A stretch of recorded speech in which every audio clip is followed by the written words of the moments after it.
How to log into Accenture Workday account.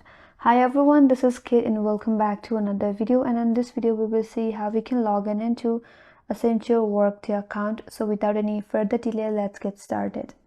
First of all, you have to open up a browser in your device, and on the search bar type in Accenture Workday login. Now from all the search results, navigate to the first link on your interface.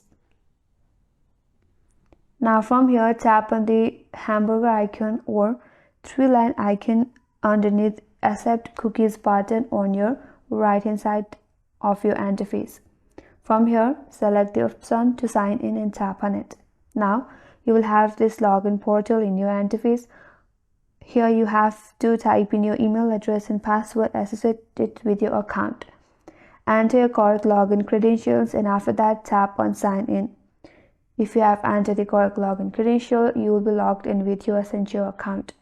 And that's how you can log in into Accenture Workday account. And that's for this video. Hope this video was helpful. If you're new to our channel, consider subscribing, and thanks for watching. Stay tuned for more videos.